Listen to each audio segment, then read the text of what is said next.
जय हिंद दोस्तों। तो पिछली वीडियो में हम लोगों ने हो रिवॉल्ट तक कवर कर लिया था। इस वीडियो में हम स्टार्ट करेंगे कोल रिवॉल्ट, कोल विद्रोह। तो कोल रिवॉल्ट जो है वो 1831 से 1832 के बीच में हुआ। और कोल रिवॉल्ट के जो लीडर हैं वो थे बुद्धू भगत। ठीक है, बुद्धू भगत जो हैं वो कोल विद्रोह के लीडर थे। और छोटा नागपुर के एरिया में जो है अंग्रेज़ों के खिलाफ और ज़मींदार के खिलाफ जो है ये विद्रोह देखने को मिलता है। ओरिजिनली ये मुंडा ट्राइब का रिवॉल्ट था, मुंडा ट्राइब का जो है विद्रोह था। लेकिन इसमें जो हो ट्राइबल्स होते हैं वो भी इसमें पार्टिसिपेट करते हैं। और सिंहभूम, पालामऊ, मनभूम का जो एरिया है ये इस रिवॉल्ट का मेन सेंटर रहा। ठीक है, सिंहभूम, पालामऊ और मनभूम का जो एरिया है वो इस रिवॉल्ट का मेन सेंटर रहा। और इस रिवॉल्ट के जो लीडर थे वो बुद्धू भगत थे। ठीक है, जो इसके नेतृत्व करता थे वो बुद्धू भगत थे। और कोल रिवॉल्ट होने का जो मेन रीज़न था वो था लैंड रिलेटेड डिसकंटेंट, यानी ज़मींदार और अंग्रेज़ों से जो है यहाँ के लोग परेशान थे, क्योंकि जो तरह तरह के लैंड टैक्सेस इन पे लगाए गए थे उसकी वजह से परेशान थे। और साथ ही साथ जो है ज़मींदार जो है कुछ पैसे के लिए इनकी जो लैंड है वो एक्वायर कर लेते थे। तो इसलिए भी जो है यहाँ के जो ट्राइबल्स थे वो इसकी वजह से परेशान थे और वो जो है बुद्धू भगत के नेतृत्व में यहाँ पे रिवॉल्ट कर देते हैं। इस रिवॉल्ट में बुद्धू भगत के साथ उनके भाई, उनके बेटे और उनके जो है कईयों जो फॉलोअर्स होते हैं वो भी इस रिवॉल्ट में मारे जाते हैं। इस रिवॉल्ट के दो लीडर ऐसे रहे जो आखिरी तक इस रिवॉल्ट में जो है लड़े। और वो दो लीडर थे सिंदराई और सुरगा। ठीक है, सिंदराई और सुरगा ये दो लीडर ऐसे थे जो कि इस रिवॉल्ट को जो है आखिरी तक मतलब इसमें अपना योगदान देते हैं। लेकिन बाद में जो है 1832 में ये भी जो है सरेंडर कर देते हैं। आवाज़ के लिए सॉरी, थोड़ा कोल्ड हो गया है और गला बैठ गया है, इसीलिए बोलने में थोड़ी प्रॉब्लम हो रही है। लेकिन आप लोगों का एग्ज़ाम है इसीलिए वीडियोस जो है रेगुलरली अपलोड करना थोड़ा ज़रूरी है। तो चलिए स्टार्ट करते हैं। तो देखिए, जो बुद्धू भगत के नेतृत्व में जो है कोल रिवॉल्ट होता है और बुद्धू भगत का साथ देते हैं इसमें इनके भाई, इनके जो बेटे हैं और ढेर सारे इनके फॉलोअर्स। लेकिन ये सभी जो है इस रिवॉल्ट में मारे जाते हैं। इसके अलावा दो लीडर जो हैं सिंदराई और सुरगा भी जो है ये लास्ट तक जो है ये रिवॉल्ट में ये लड़ाई करते हैं। लेकिन बाद में 1832 में जो है ये सरेंडर कर देते हैं। और इस रिवॉल्ट को भी बाद में सप्रेस कर दिया जाता है। सप्रेस तो हो जाता है रिवॉल्ट, लेकिन बाद में जो है ब्रिटिशर्स के द्वारा कुछ 7 to 12 विलेजेस जो है वो वापस कर दिए जाते हैं। और इसके बाद इस रिवॉल्ट की वजह से जो है एक नया प्रोविंस बनता है, साउथ ईस्ट फ्रंटियर एजेंसी। ठीक है, एक नया प्रोविंस बनता है साउथ ईस्ट फ्रंटियर एजेंसी। तो देखिए, मनकी मुंडा सिस्टम है। तो मनकी मुंडा सिस्टम के बारे में पहले बात करेंगे। तो देखिए, जो हो ट्राइबल्स हैं, हो ट्राइबल्स फोर्थ लार्जेस्ट ट्राइब है झारखंड में। ठीक है, फोर्थ लार्जेस्ट ट्राइब है झारखंड की। और मनकी मुंडा सिस्टम जो है ये इनका एक अपना पंचायत सिस्टम है। और ये पंचायत एक तरह से समझ जैसे ग्राम पंचायत हमारे यहाँ है, उसी तरह ग्राम पंचायत टाइप का इनका एक पंचायत सिस्टम है। और ये जो भी विलेजेस के जो डिस्प्यूट्स होते हैं, जो भी प्रॉब्लम होते हैं विलेजेस के, वो इसको इस पंचायत में सॉल्व करते हैं। जैसे फैमिली डिस्प्यूट्स हो गए, विलेज के कोई डिस्प्यूट हो गया, या कोई भी प्रॉपर्टी से रिलेटेड कोई भी डिस्प्यूट हो गया, तो उसको सेटल करने का काम जो है वो इस पंचायत में करते हैं। और इस पंचायत के हेड होते हैं मुंडा। ठीक है, मुंडा जो होंगे वो विलेज के भी हेड होंगे। उसके बाद होते हैं डाकुआ। डाकुआ और डाकुआ जो होंगे वो मुंडा को असिस्ट करने का काम करते हैं। तो ये था इनका मनकी मुंडा सिस्टम। ठीक है, तो मनकी मुंडा सिस्टम के पास फाइनेंशियल पावर्स के साथ साथ जुडिशियल पावर्स भी हैं। तो देखिए, जब रिवॉल्ट ब्रिटिशर्स के द्वारा सप्रेस कर दिया जाता है तो कंपनी और ट्राइबल्स के बीच में एक सेटलमेंट होता है। कंपनी और ट्राइबल्स के बीच में एक समझौता होता है और उस समझौते को बोलते हैं विल्किंसन रूल। ठीक है, विल्किंसन रूल हो ठीक है, इस समझौते को बोलते हैं। और इसके तहत ये डिसाइड किया जाता है कि जो भी टैक्स कलेक्शन का जो काम है, जैसे मान लीजिए अगर आप 1 रुपये टैक्स कलेक्ट करते हैं, इनसे कहा जाता है कि अगर ट्राइबल्स जो ये हैं अगर ये 1 रुपये टैक्स कलेक्ट करते हैं तो उसमें से 12 आना जो है वो ब्रिटिश गवर्नमेंट को जाएगा। 1 रुपये में से 12 आना जो है ब्रिटिश गवर्नमेंट को जाएगा। तो रिवॉल्ट को सप्रेस करने के बाद कंपनी और ट्राइबल्स के बीच में विल्किंसन रूल नाम का जो है ये एग्रीमेंट होता है और इसमें जो है यही डिसाइड किया जाता है। नेक्स्ट हम बात करेंगे भूमिज विद्रोह या भूमिज रिवॉल्ट। तो भूमिज रिवॉल्ट जो है वो 1832 से 33 के बीच में हुआ। और भूमिज रिवॉल्ट के लीडर हैं गंगा नारायण सिंह। ठीक है। गंगा नारायण जो है वो भूमिज रिवॉल्ट के लीडर हैं। तो 1832 में इनके द्वारा जो है भूमिज विद्रोह शुरू किया जाता है गंगा नारायण के द्वारा। और इस रिवॉल्ट का जो इम्पैक्ट है वो सिंहभूम और वीरभूम के इलाकों में भी देखने को मिलता है। जब ये रिवॉल्ट शुरू करते हैं तो सिंहभूम के इलाके और वीरभूम के इलाकों में भी जो है लोगों के द्वारा यहाँ पे विद्रोह शुरू किया जाता है। और इस रिवॉल्ट का मेन रीज़न रहता है कि जो वीरभूम के जो राजा हैं और जो वहाँ के पुलिस ऑफिसर्स रहते हैं, मुंशी रहते हैं, या जो इंस्पेक्टर या जो डीकूज रहते हैं, डीकूज का मतलब होता है आउटसाइडर्स, यानी कि जो नॉन ट्राइबल्स लोग हैं। तो इनके द्वारा जो है जो यहाँ के ट्राइबल्स थे वीरभूम के, जो भूमिज ट्राइबल्स थे, तो भूमिज ट्राइबल्स को जो है सप्रेस किया जा रहा था और जो है तरह तरह से तरीक़ों से जो है उनसे पैसे वसूले जा रहे थे, ठीक है। लैंड टैक्स के नाम पे या और जो भी टैक्सेस हैं उनके नाम पे पैसे इनसे वसूले जा रहे थे। तो इसी सब से परेशान होकर जो है यहाँ पे जो ये भूमिज ट्राइबल्स हैं ये विद्रोह कर देते हैं गंगा नारायण सिंह के लीडरशिप में। जो इस रिवॉल्ट की असली शुरुआत है वो मानी जाती है 26 अप्रैल 1832 से। तो 26 अप्रैल 1832 में वीरभूम में क्या होता है कि दीवान का मर्डर हो जाता है, ठीक है। जो दीवान है उनका मर्डर हो जाता है। और ये दीवान कौन है? तो ये दीवान जो है वो माधो सिंह के मुंह बोले भाई रहते हैं और इनका मर्डर करते हैं गंगा नारायण सिंह। गंगा नारायण सिंह जो हैं वो कज़न हैं वीरभूम के जो ज़मींदार हैं उनके, ठीक है। तो गंगा नारायण सिंह के द्वारा, यानी जो इस रिवॉल्ट के लीडर रहते हैं भूमिज रिवॉल्ट के, इनके द्वारा जो है दीवान की हत्या कर दी जाती है 26 अप्रैल 1832 में, और वहीं से इस रिवॉल्ट की शुरुआत होती है। और उसके बाद उसी का बदला लेने के लिए 7 फरवरी 1833 को 7 फरवरी 1833 को क्या होता है कि गंगा नारायण की हत्या हो जाती है और इनकी हत्या करते हैं ठाकुर चेतन सिंह, ठीक है। ठाकुर चेतन सिंह जो है ये खरसावन के राजा हैं। तो ये जो है एक बैटल में गंगा नारायण सिंह की हत्या कर देते हैं 7 फरवरी 1833 को। तो ठाकुर चेतन सिंह खरसावन बैटल में क्या करते हैं कि ये गंगा नारायण सिंह का जो है सर धड़ से अलग करके और उनका जो सर है वो कैप्टन विल्किंसन को तोहफे के रूप में देते हैं। उसके बाद 1833 में एक रेगुलेशन आता है और उस रेगुलेशन के थ्रू मेजर चाक्स जो हैं वो यहाँ के एडमिनिस्ट्रेटिव सिस्टम के हेड बन जाते हैं। और उसके बाद जो है इनके द्वारा रेवेन्यू पॉलिसी में चेंज लाया जाता है, रेवेन्यू पॉलिसी में जो है बदलाव किया जाता है। और उसके बाद जो ये इलाका रहता है उसको इंक्लूड कर दिया जाता है साउथ वेस्ट फ्रंटियर एजेंसी में। तो साउथ वेस्ट फ्रंटियर एजेंसी में जो है इसको मर्ज कर दिया जाता है। साउथ वेस्ट फ्रंटियर एजेंसी जो है वो इस टाइम का अगर हम देखें तो अरुणाचल प्रदेश को जो है उस टाइम बोलते थे साउथ वेस्ट फ्रंटियर एजेंसी, जो अरुणाचल प्रदेश है। तो मेजर चाक्स के द्वारा जो है छोटा नागपुर के रेवेन्यू पॉलिसी में चेंजेस जो है लाए जाते हैं और उसके बाद जो है छोटा नागपुर के एरिया को जो है साउथ वेस्ट फ्रंटियर एजेंसी में इंक्लूड कर दिया जाता है। नेक्स्ट हम बात करेंगे संथाल रिवॉल्ट, यानी संथाल हूल भी बोलते हैं इसको, संथाल विद्रोह भी बोलते हैं। तो 1855 से 56 के बीच में संथाल विद्रोह हुआ और जितने भी ट्राइबल रिवॉल्ट्स हुए उन सारे ट्राइबल रिवॉल्ट्स में जो है सबसे इम्पोर्टेंट संथाल रिवॉल्ट है। संथाल रिवॉल्ट को हूल मूवमेंट या संथाल हूल के नाम से भी जानते हैं। संथाल रिवॉल्ट के लीडर थे सिद्धू एंड कान्हू। तो सिद्धू मुर्मुर और कान्हू मुर्मुर जो थे वो इस रिवॉल्ट के लीडर थे और इस रिवॉल्ट में सिद्धू और कान्हू का साथ दिया इनके भाई चंद और भैरव ने, और साथ ही साथ इनकी बहन झन्नो और फूलो ने जो है इस रिवॉल्ट में अपना इम्पॉर्टेंट रोल प्ले किया। तो ये रिवॉल्ट होने का जो मेन रीज़न था वो ये था कि जो यहाँ के ट्राइबल्स हैं वो एक तो ब्रिटिशर्स से परेशान थे, उसके बाद जो मनी लेंडर्स थे यानी जो साहूकार थे तो साहूकार से भी परेशान थे, जो बाहरी जो मर्चेंट्स थे उनकी वजह से भी ये परेशान थे। तो इन्हीं सब रीजंस की वजह से जो है ये संथाल हूल या संथाल विद्रोह हमें देखने को मिलता है। तो एक तरफ से अंग्रेज़ों के द्वारा जो है इनका एक्सप्लॉयटेशन किया जा रहा था और दूसरी तरफ जो साहूकार थे, जो मनी लेंडर्स थे, उनके द्वारा भी जो है इनका एक्सप्लॉयटेशन किया जा रहा था। तो इसी वजह से जो है संथाल रिवॉल्ट होता है। और संथाल रिवॉल्ट का मेन जो एम था वो ये था कि वो जो नॉन ट्राइबल्स लोग हैं यानी जो डीकूज हैं, जो नॉन ट्राइबल्स हैं, जो बाहरी व्यक्ति हैं, उनको यहाँ से हटाया जाए और अपना खुद का जो रूल है वो इस्टेब्लिश किया जाए। संथाल का जो मेन मोटो था संथाल रिवॉल्ट का वो ये था कि संथाल अपना खुद का रूल इस्टेब्लिश करना चाहते थे और ये जो बाहरी लोग थे, जो ब्रिटिशर्स थे या जो साहूकार थे, मनी लेंडर्स थे, ये इनका रूल जो है ये समाप्त करना चाहते थे अपने एरिया में।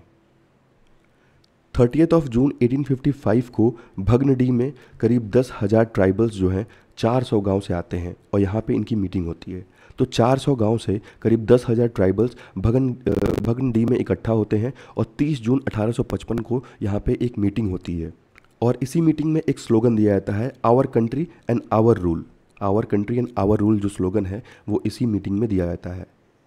और इस मीटिंग में सिद्धू को राजा बना दिया जाता है, सिद्धू मुर्मू राजा बन जाते हैं और कान्हू को मिनिस्टर, ठीक है, सिद्धू को राजा और कान्हू को मिनिस्टर, और चांद was made the administrator and Bhairav was made the general. तो चांद बन जाते हैं यहाँ के प्रशासक यानी एडमिनिस्ट्रेटर और भैरव बन जाते हैं यहाँ के जनरल। उसके बाद ब्रिटिशर्स के द्वारा इस रिवॉल्ट को सप्रेस करने के लिए 7 जुलाई 1855 को जो है जनरल लॉयड को भेजा जाता है। तो जनरल लॉयड जो है अपने ट्रूप के साथ आते हैं लेकिन इस रिवॉल्ट को सप्रेस नहीं कर पाते हैं। उसके बाद 10 जुलाई 1855 को मेजर बैरो आते हैं, ठीक है, मेजर बैरो आते हैं लेकिन जो है ये भी यहाँ पे डिफीट हो जाते हैं, इनको भी हार का सामना करना पड़ता है। लेकिन बाद में जो है इस रिवॉल्ट को सप्रेस कर दिया जाता है और सिद्धू और कान्हू को जो है गिरफ्तार कर दिया जाता है। गिरफ्तार करके इनको जो है बदहैत में इनको फांसी दे दी जाती है। और जो चांद और भैरव हैं इनको भी जो है महेशपुर के बैटल में इनकी हत्या कर दी जाती है ब्रिटिशर्स के द्वारा, ठीक है। तो सिद्धू और कान्हू को जो है बदहैत में फांसी दे दी जाती है और चांद और भैरव को महेशपुर के बैटल में मार दिया जाता है। तो इस रिवॉल्ट को सप्रेस करने का जो मेन रोल रहता है, जो मेन लोग हैं वो है captain Alexander, lieutenant Thomson, lieutenant Reid. ये तीनों लोग ने मिल के जो है इस रिवॉल्ट को सप्रेस किया और इस रिवॉल्ट को एक मास रेवोल्यूशन बोला जाता है संथाल परगना का। संथाल परगना का जो है मास रेवोल्यूशन बोला जाता है संथाल रिवॉल्ट को। कार्ल मार्क्स ने अपनी किताब में इस रिवॉल्ट को इंडिया का पहला मास रेवोल्यूशन बोला है और कहा है कि भले ये अंग्रेजी हुकूमत के रूल को जो है अंग्रेजी सरकार के रूल को ख़त्म नहीं कर पाया, लेकिन जो सजहुड़ मूवमेंट था 1840 का उसका जन्मदाता यही था, ठीक है। संथाल विद्रोह जो है सजहुड़ मूवमेंट का जन्मदाता था जो कि 1840 में हुआ। संथाल रिवॉल्ट को कहा जाता है बुराई पे अच्छाई की जीत, victory of good over evil, बुराई पे अच्छाई की जीत। उसके बाद ब्रिटिशर्स के द्वारा जो है इस संथाल रीजन को एक सेपरेट नॉन रेगुलेशन डिस्ट्रिक्ट बना दिया जाता है और इसका नाम रख दिया जाता है संथाल परगना, ठीक है। एक नॉन रेगुलेशन डिस्ट्रिक्ट बन जाता है और संथाल परगना इसको नाम दे दिया जाता है। नॉन रेगुलेशन डिस्ट्रिक्ट का मतलब हुआ जहाँ पे कोई भी रेगुलेशन जो है नहीं किया जाएगा, कोई भी बदलाव या चेंजेस जो है नहीं किए जाएंगे, क्योंकि जानते थे वो कि अगर कोई भी चेंजेस हम करेंगे तो फिर से हमें जो है रिवॉल्ट देखने को मिलेगा, इसीलिए इसको एक नॉन रेगुलेशन डिस्ट्रिक्ट बना दिया जाता है। नेक्स्ट हम बात करेंगे सरदारी मूवमेंट के बारे में, जो कि 1858 से 1895 के बीच में हुआ। और ये रिवॉल्ट सरदारी मूवमेंट बोल सकते हैं। तो सरदारी मूवमेंट होने का जो मेन रीज़न रहता है वो ये रहता है कि जो ज़मींदार्स हैं वो क्या करते हैं कि ट्राइबल्स की जगह पे ज़मींदार्स को ज़मींदारी दे दी जाती है, सरदारी दे दी जाती है लैंड की, और इसी की वजह से ट्राइबल्स नाराज़ हो जाते हैं। तो ये जो सरदारी मूवमेंट है ये ज़मींदार्स के अगेंस्ट रहता है, ठीक है। जो ज़मींदार्स रहते हैं उनके अगेंस्ट में ये सरदारी मूवमेंट रहता है, क्योंकि ट्राइबल्स की सरदारी उठा के जो है दे दी जाती है ज़मींदार्स को, ठीक है। और ये किया जाता है ब्रिटिशर्स के द्वारा। और इसी समस्या का समाधान निकालने के लिए जो है ब्रिटिशर्स के द्वारा एक लैंड टेन्योर एक्ट पास किया जाता है। छोटा नागपुर का टेन्योर एक्ट जो है पास किया जाता है 1869 में। लेकिन ये एक्ट पास होने के बाद भी जो है कुछ इसका समाधान नहीं होता है, ठीक है। कोई भी यहाँ रेजोल्यूशन नहीं होता है। और उसके बाद जो मुंडा सरदार्स हैं, मुंडा सरदार के द्वारा फिर से ये जो रिवॉल्ट है, जो मूवमेंट है वो स्टार्ट कर दिया जाता है। और मेनली इनकी डिमांड ये रहती है कि जो है कलेक्टिव फार्मिंग राइट्स दिया जाए। कलेक्टिव फार्मिंग राइट्स का मतलब ये हुआ, इसको खुंड कटी सिस्टम भी बोलते हैं। इसमें क्या होता है कि जैसे मान लीजिए कोई लैंड है तो वहाँ के जंगल्स क्लियर किए गए और उसको कल्टीवेशन के लिए बनाया गया, और उसके बाद जो है जो वो कल्टीबल लैंड है तो उसको क्या किया जाएगा कि वहाँ पे पूरी की पूरी जो कम्युनिटी होगी, एक कोई इंडिविजुअल उस लैंड पे अकेले खेती नहीं करेगा, वहाँ पे सभी लोग, जो मान लीजिए कोई एक ग्रुप है तो ग्रुप ऑफ पीपल वहाँ मिल के खेती किया करेंगे। तो इसी को बोलते हैं कलेक्टिव फार्मिंग। तो इसी सिस्टम को लागू करने के लिए जो है ये मूवमेंट स्टार्ट होता है। नेक्स्ट हम बात करेंगे साफा होड़ मूवमेंट के बारे में, या इसको साफा होड़ मूवमेंट भी बोलते हैं, जो कि 1870 में हुआ। और इस मूवमेंट के लीडर माने जाते हैं लाल हेम्ब्रोम। लाल हेम्ब्रोम को लाल बाबा के नाम से भी जानते हैं। He is regarded as the father of this movement. ठीक है, तो ये इस मूवमेंट के फादर माने जाते हैं, मूवमेंट के लीडर भी रहे। और लाल बाबा का मानना ये था कि जो संथाल रिवॉल्ट था, संथाल रिवॉल्ट इसीलिए सप्रेस कर दिया गया क्योंकि पहले तो जो है जो भी कैरेक्टर्स थे संथाल रिवॉल्ट के जो लीडर हुए वो इतने स्ट्रॉन्ग नहीं थे और उनके अंदर जो है एक रिलीजियस फर्वर की कमी थी, यानी जो एक धार्मिक सोच है वो उसमें उनकी कमी थी। और उन्होंने लाल बाबा ने एम्फेसाइज़ किया कि अपने कैरेक्टर के डेवलपमेंट पे जो है इनको ध्यान देना चाहिए। लाल बाबा ने अपने जो इनके वॉलंटियर्स थे, जो साथी थे, सबको राम नाम जपने के लिए कहा और संथाल से कहा कि आप लोग जो है एक सैक्रेड थ्रेड पहनेंगे। ठीक है, sacred thread and ban the consumption of meat and alcohol, और मीट और अल्कोहल का कंजम्पशन नहीं करेंगे, मीट और अल्कोहल जो है वो नहीं खाएंगे। ठीक है, तो लाल बाबा के द्वारा संथाल परगना में जो है एक देश शोधरक दल भी की स्थापना की जाती है। तो जैसे इंडियन नेशनल आर्मी थी तो उसी टाइप का जो है एक लाल बाबा के द्वारा एक ऑर्गेनाइजेशन बनाया जाता है और उसको नाम दिया जाता है देशोद्धारक दल। ठीक है, देशोद्धारक दल जो है ये संथाल परगना में इसकी शुरुआत की जाती है और इनमें सभी को बताया जाता है कि सभी लोग जो हैं उस यहाँ पर राम नाम का जाप करेंगे और उसके साथ साथ जो मीट और अल्कोहल की कंजम्पशन है उसको बैन कर देंगे। ठीक है, तो इस मूवमेंट में कुछ इनके इम्पॉर्टेंट एसोसिएट्स भी रहे, कुछ इम्पॉर्टेंट साथी भी रहे, जिसमें पाइका मुर्मू, पगन मरंदी, भातू सोरेन और लसिक लाल सोरेन शामिल हैं। नेक्स्ट हम बात करेंगे खरवार मूवमेंट। तो खरवार आंदोलन जो है वो 1874 में हुआ और खरवार आंदोलन एक नॉन वायलेंट मूवमेंट था। ठीक है, ब्रिटिश रूल के अगेंस्ट में ये एक नॉन वायलेंट मूवमेंट था। 1874 में ये स्टार्ट हुआ under the leadership of Bhagirath Manshi. ठीक है, भागीरथ मांझी के नेतृत्व में जो है ये जो रिवॉल्ट है, जो ये मूवमेंट है, ये स्टार्ट होता है। तो भागीरथ मांझी जो है वो इसके लीडर हैं और भागीरथ मांझी को बाबा के नाम से भी जानते हैं। ठीक है, जो ट्राइबल्स लोग हैं वो भागीरथ मांझी को बाबा के नाम से भी बुलाते हैं। नेक्स्ट हम बात करेंगे मुंडा रिवॉल्ट, मुंडा विद्रोह के बारे में, जो कि 1895 में हुआ। इस रिवॉल्ट के लीडर थे बिरसा मुंडा। ठीक है, इस रिवॉल्ट के लीडर थे बिरसा मुंडा और बिरसा मुंडा को धरती आबा या बिरसा भगवान भी लोग बुलाते थे और मुंडा रिवॉल्ट को मुंडा उलगुलन के नाम से भी जानते हैं। ठीक है, मुंडा उलगुलन के नाम से भी जानते हैं मुंडा रिवॉल्ट को। बिरसा मुंडा का जन्म 15 नवंबर 1875 को जो है उलिहातू गांव में रांची डिस्ट्रिक्ट में हुआ था, जो कि अब खुंटी डिस्ट्रिक्ट में पड़ता है। और मुंडा रिवॉल्ट में आपको पॉलिटिकल ऑब्जेक्टिव के साथ साथ सोशल और रिलीजियस ऑब्जेक्टिव भी देखने को मिलेगा। यानी इस रिवॉल्ट का उद्देश्य सिर्फ पॉलिटिकल रिवॉल्ट का नहीं था, इस रिवॉल्ट का जो उद्देश्य था वो सोशल के साथ साथ जो है धार्मिक ऑब्जेक्टिव भी रखता था ये रिवॉल्ट। और ये जो रिवॉल्ट था it was the most impactful and powerful tribal revolt. ठीक है, सबसे पावरफुल ट्राइबल रिवॉल्ट माना जाता है मुंडा रिवॉल्ट को।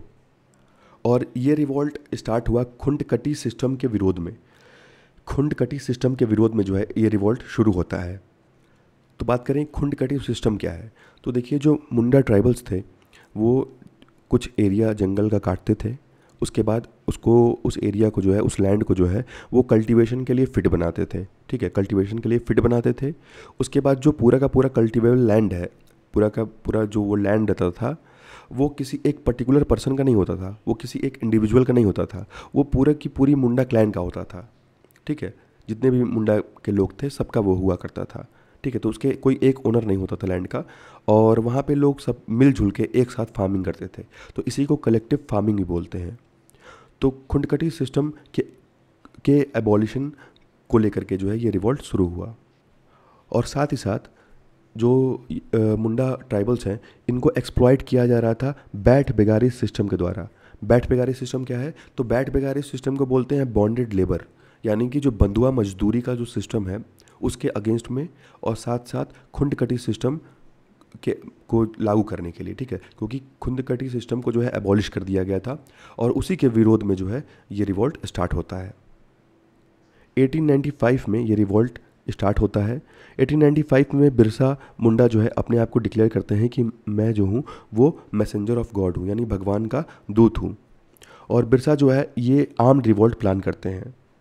लेकिन बाद में 24 अगस्त 1895 को जो है मद्रास मेयर के द्वारा इनको गिरफ्तार कर लिया जाता है।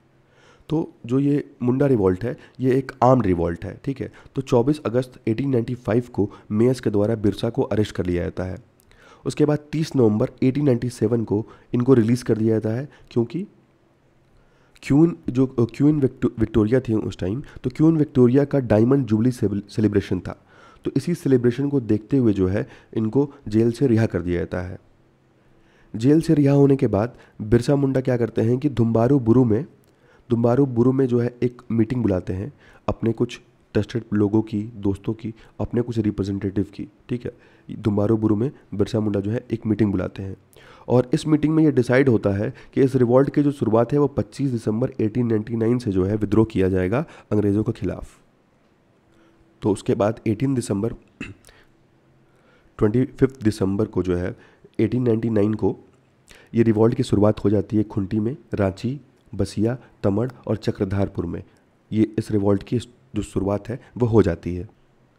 और जितने भी पॉलिटिकल मुद्दे हैं उन पॉलिटिकल मुद्दे को हैंडल करने के लिए धोनका मुंडा को चीफ बनाया जाता है, ठीक है। बिरसा जो है सारे पॉलिटिकल मुद्दे को हैंडल करने के लिए धोनका मुद्दा को चीफ बनाते हैं और जितने भी सोशल और जो रिलीजियस मैटर्स हैं, सोशल और जो रिलीजियस इश्यूज़ हैं उनका लीडर बनते हैं सोमा मुंडा, ठीक है। सोमा मुंडा बनते हैं। तो जो भी सोशल या रिलीजियस जो प्रॉब्लम्स होंगी, इश्यूज जो होंगे उनसे डील करेंगे सोमा मुंडा और जो भी पॉलिटिकल इश्यूज होंगे उनसे डील करेंगे डोंका मुंडा। और उसके बाद गया मुंडा जो कि बिरसा के एक अपने कलीग रहते हैं और तो गया मुंडा को अपॉइंट किया जाता है एज अ जनरल। इसके साथ साथ बिरसा मुंडा के कई एडवाइज़र भी थे, जैसे जहाँ मुंडा, धेमका मुंडा, हाथेराम मुंडा, ठीक है। तो ये बिरसा मुंडा के एडवाइज़र थे। जो इस रिवॉल्ट का हेडक्वार्टर था वो खुंटी में था। इस रिवॉल्ट का जो हेडक्वार्टर था वो खुंटी में था। जिस टाइम ये रिवॉल्ट हो रहा था उस टाइम रांची में जो है डिप्टी कमिश्नर थे स्ट्रीटफील्ड। उस टाइम रांची में डिप्टी कमिश्नर थे स्ट्रीटफील्ड। 3 फरवरी 1900 को क्या होता है कि बंदगांव के जो है राजा रहते हैं जगमोहन सिंह। तो इनका एक जो है एक मसलमैन मतलब कि बॉडीगार्ड, ठीक है। मसलमैन मतलब बॉडीगार्ड समझ लीजिए। तो इनके जगमोहन सिंह के जो है बॉडीगार्ड हैं वीर सिंह। तो वीर सिंह क्या करते हैं 500 रुपये की लालच में 500 रुपये के प्राइज़ मनी को लेने के लिए जो है ये बिरसा को अरेस्ट करवा देते हैं 3 फरवरी 1900 को। तो 3 फरवरी 1900 को जो है बिरसा गिरफ्तार हो जाते हैं। उसके बाद 9 जून 1900 को बिरसा की मृत्यु हो जाती है रांची में डायरिया की वजह से। और इस रिवॉल्ट का रिज़ल्ट ये होता है कि 1902 में गुमला को और 1903 में खुंटी को जो है सुपरिटेंडेंट सब डिवीज़न बना दिया जाता है, ठीक है। 1902 में गुमला को और 1903 में खुंटी को जो है सुपरिटेंडेंट सब डिवीज़न बना दिया जाता है। और 11 नवंबर 1908 को छोटा नागपुर का टेनेंसी एक्ट पास किया जाता है। उसके बाद नेक्स्ट टॉपिक है मूवमेंट ऑफ द ताना भगत मूवमेंट। तो ये जो टॉपिक है हम अगली वीडियो में कवर करेंगे। Thank you and thanks for watching.